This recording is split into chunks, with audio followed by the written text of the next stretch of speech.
ওনার সঙ্গে আর্গুমেন্ট করেছি যে ধরেন আগামী 5 বছর 10 বছর কাউন্সিল করতে পারলেন না, কারণ কাউন্সিল করতে গেলে বাংলাদেশে গিয়ে করতে হবে, সেটা সম্ভব হবে না।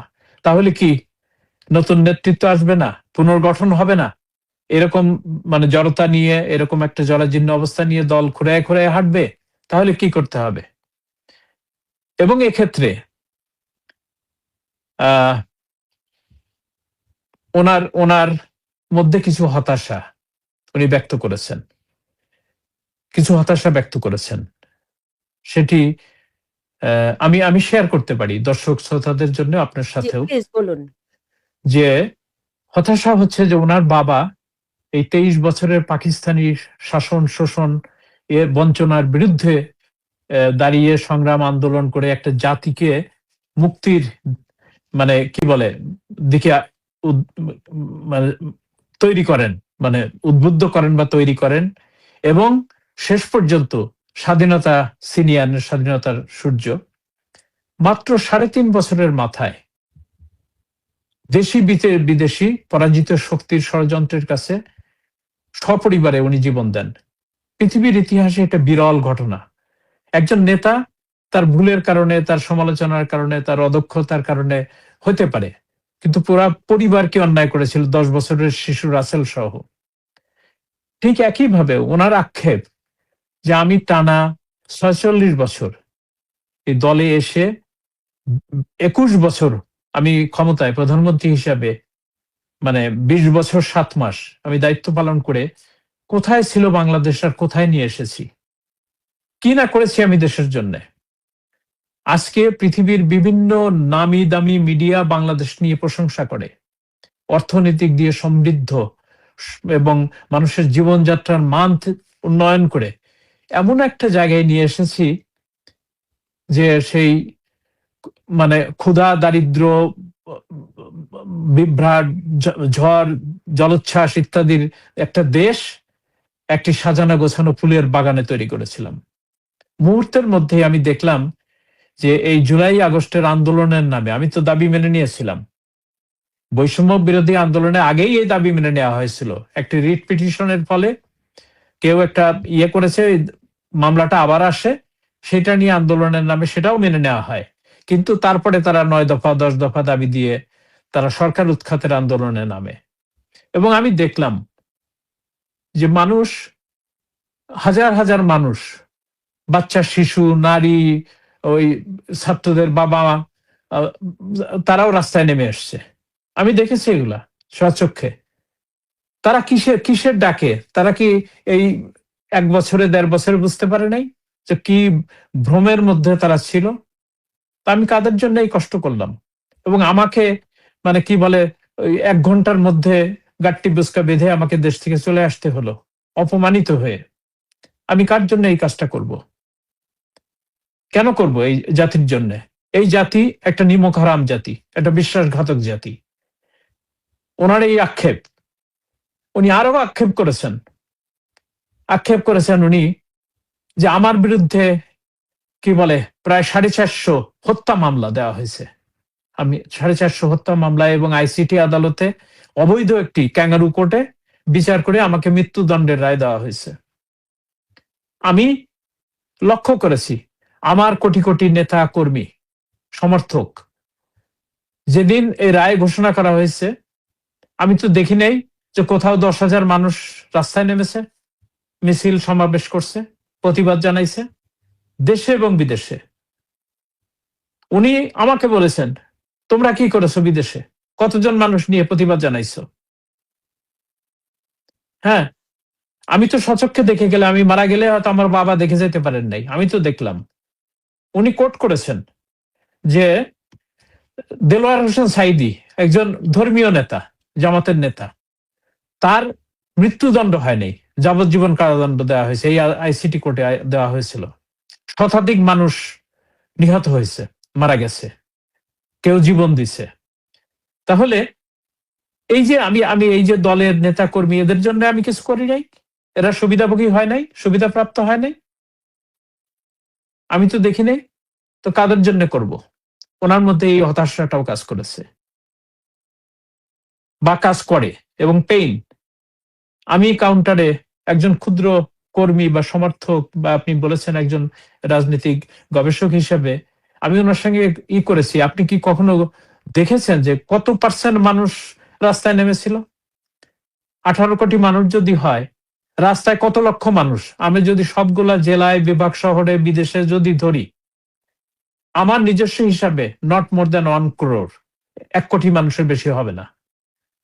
কিন্তু তাহলে 17 কোটি মানুষ তো ঘরে ছিল।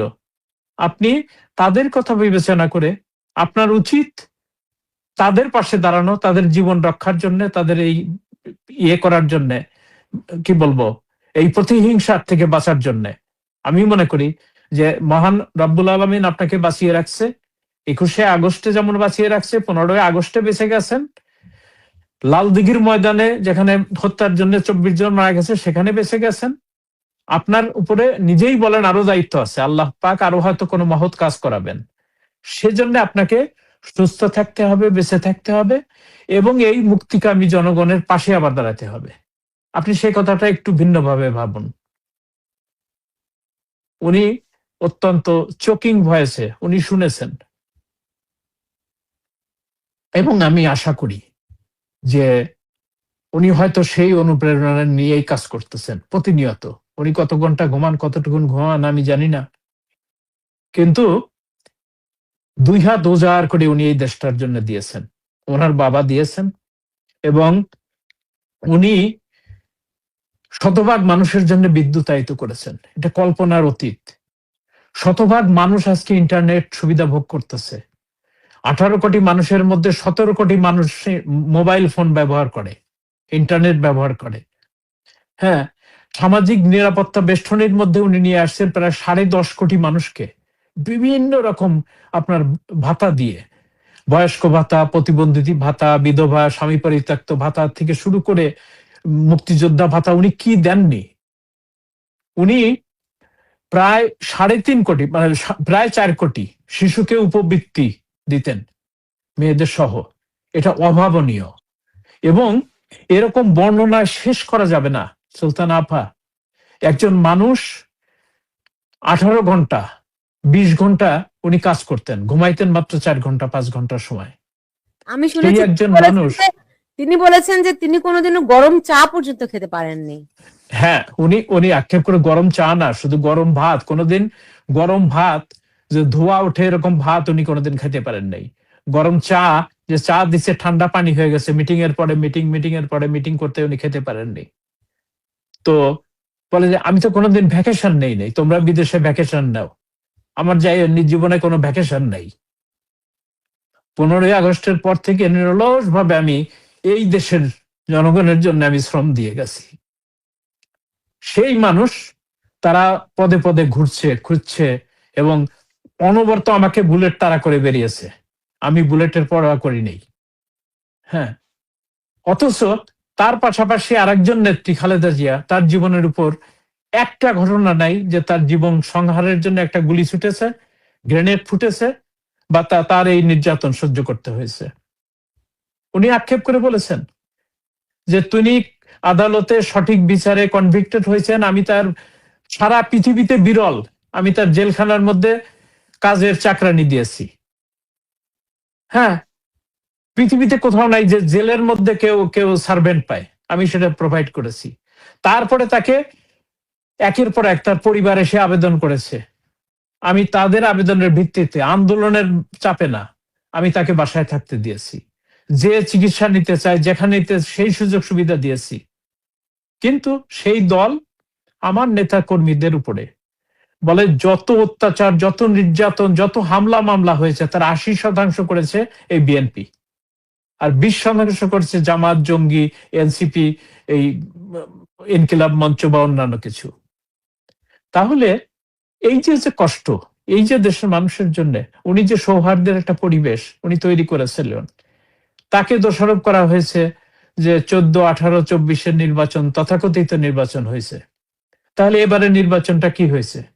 হাজার হাজার অনিয়মের ভিডিও ফুটেজ, ছবি, অথচ দিনের ভোট রাতে হয়েছে 18 নির্বাচনে কোনো একটা ভিডিও ফুটেজ নাই অনিয়মের, কোনো একটা পিকচার নাই, স্টিল পিকচার নাই, কোনো মিডিয়া দেখাতে পারেনি, নাই। কিন্তু সেই দায় মাথায় পেতে নিতে হয়েছে আওয়ামী লীগকে। এবার সেখানে হয়েছে আওয়ামী লীগ, বিএনপি নির্বাচনে আসে নাই, 14তে নির্বাচনে আসে নাই, 24এও আসে নাই, তারা নির্বাচন প্রতিহত করছে। আর আওয়ামী লীগ নির্বাচনের জন্য প্রস্তুত, নির্বাচনমুখী একটি দল, তাদেরকে নির্বাচন আসতে দেওয়া হয়নি। সুতরাং আমি আর মামুরা নির্বাচন করে কি বলে ফার্স্ট সেকেন্ড থার্ড হয়েছে, বিএনপি ফার্স্ট, জামাত সেকেন্ড, আর এনসিপি থার্ড। তারা নিজেরা ভাগ বাটোয়ারা করে একটা নির্বাচন করলো। তো এ নিয়ে তো আমি মিডিয়া সোচ্চার হইতে দেখি না, সেই সুশীল সমাজের প্রতিনিধিরা দেখি না প্রতিদিন এসে গল্প করছে, বিদেশি মিডিয়ারা সার্টিফিকেট দিয়ে গেছে সুষ্ঠু নির্বাচন হয়েছে। তো এই যে পর্যালোচনা, মানুষের হয়তো কোনো একটা সময়ে বিবেক বোধ বিবর্জিত হয়ে যায় বা অন্ধ হয়ে যায়, আর ভারত বিরোধী জিগির তুলে পার্শ্ববর্তী দেশ যে ভারত, বন্ধু প্রতিম রাষ্ট্র, তাদেরকে ছেড়ে এই দেশের মানুষ যারা পাকিস্তানপন্থী হয়ে দাঁড়াইছে, যারা সেই হানাদার বাহিনী, যারা আমাদের মা বোনকে ইজ্জত লুটে নিয়েছে, হত্যা করেছে 30 লক্ষ মানুষ, সেই পাকিস্তান, তারপরে আফগান ফেরত কিছু জঙ্গি, তুরস্ক এবং কাতার, তারা হয়ে গেছে আমাদের পরম বন্ধু, যারা আমাদের স্বাধীনতা মুক্তিযুদ্ধের বিরোধিতা করেছিল। এই আফসোস, এই আক্ষেপ জননেত্রী শেখ হাসিনার মধ্যে প্রকট। আমি এমনও বলতে শুনেছি, উনি বলেছেন যে let the people suffer and understand what is the difference between the rule of Awami League and the others. তারা বুঝুক একটু, লেট দেম টু আন্ডারস্ট্যান্ড। হ্যাঁ, সেই সাফারিংস এর মধ্যে আমিও, আপনিও। হ্যাঁ, কারণ এই যে সাফারিংসটা প্রতিনিয়ত দেখছেন, বুঝতেছেন, ইতিমধ্যে সেই শতভাগ বিদ্যুতায়নের দেশে লোডশেডিং ছাড়া অলরেডি নতুন বিদ্যুৎ মন্ত্রী ঘোষণা করেছেন মারা তো যাচ্ছে যে তার কর্মীরাই, তাই না? হ্যাঁ, তার কর্মীরাও মারা যাচ্ছে, সাফারও করতেছেন দেশের অগণিত মানুষ, এবং খালে বিলিয়ে ডোবায়, রাস্তাঘাটে, জঙ্গলে, এখানে সেখানে লাশ, এবং ধর্ষিতার লাশ, মানে জবাই করে হত্যা করার লাশ, পিটিয়ে মারার লাশ, এটা বাংলাদেশ মুক্তিযুদ্ধের পরে দেখে নাই, ইতিহাসের পরে দেখে নাই।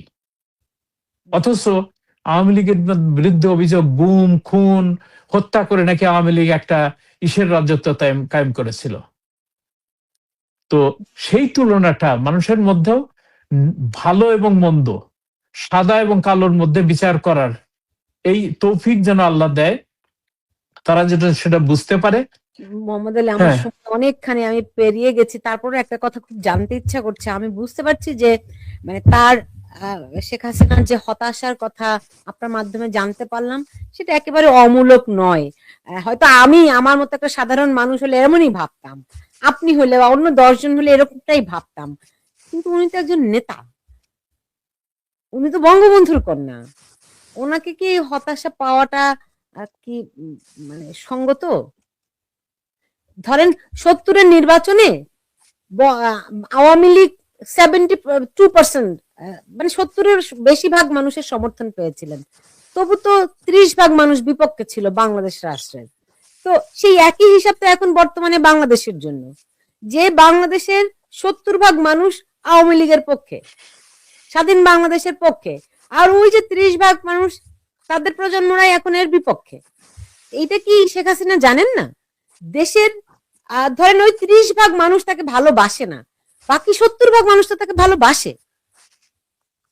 না, ভালোবাসে নিঃসন্দেহে। আপনি দেখেন সুলতানা আপা, আমি শিক্ষকতা করতাম, আমার পেশা শিক্ষকতা। যদি আমার কোনো অতিরঞ্জিত কথা বা ভুল ত্রুটি হয়ে থাকে, সেজন্য আমি ক্ষমা প্রার্থী। আমি নিরেট মনের কথা, আমার আবেগতাড়িত কথাগুলো আপনাদের সঙ্গে শেয়ার করলাম। আশা করি শেখ হাসিনার উদ্ধৃতি দিয়ে যে কথাগুলি বলেছেন সেগুলো সঠিকই বলেছেন।